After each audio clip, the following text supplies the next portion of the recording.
सावन के महीना नैहर जाई के जिद करेलु रोजीना जहिया से चढ़ल बा सावन के महीना नैहर जाई के जिद करेलु रोजीना चली आई हो 4 दिन में करार के जाई गौरा जातारू तो भांग के जोगार के जाए गौरा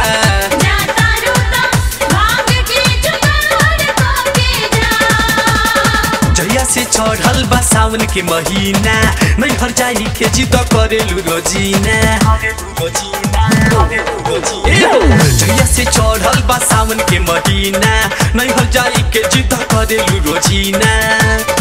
चली आई हो 4 दिन में करार के जाई गौरा जातारू तो भांग के जोगार के जाए गौरा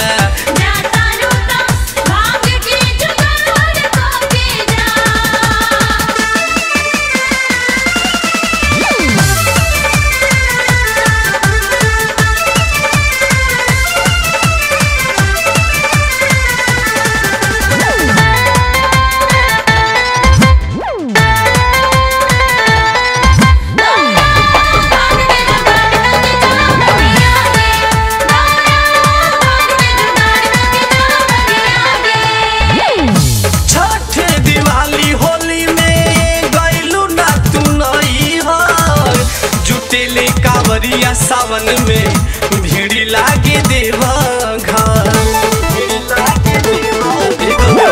छठे दिवाली होली में गइलू ना तू नैहर जुटेले कावरिया सावन में भीड़ लागे देव घर अपना मनावा में तनिका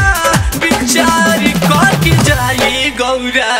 जातारू तो भांग के जोगार करके जाए गौरा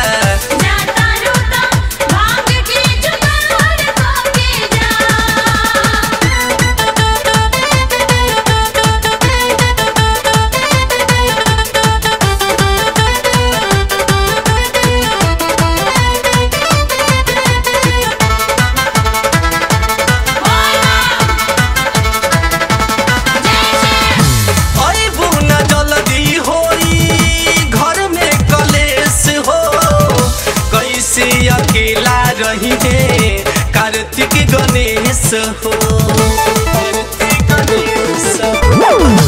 अबू न जल्दी होई घर में कलेश हो कैसे अकेला रही है कार्तिक गणेश हो कुछ लइकन के लाडू तैयार करके जाई गौरा जातारू तो भांग के जोगार करके जाए गौरा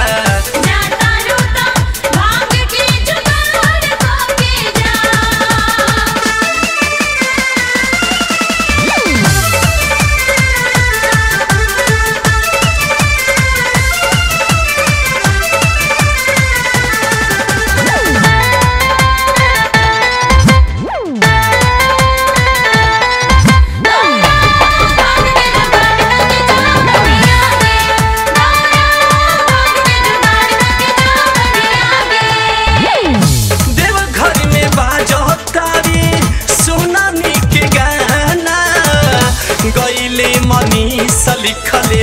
विदेशी बेगाना देव घर में बाजतावे सुनानी के गाना गईले मनीष लिखले विदेशी बेगाना दिहाड़ी सेवा करके अपना लाचार करके जाई गौरा जातारू तो भांग के जोगार करके जाए गौरा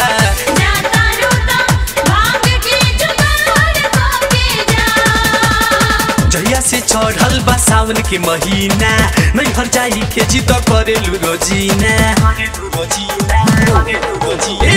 जहिया से चढ़ल बा सावन के महीना नैहर जाई के जिद करेलु रोजीना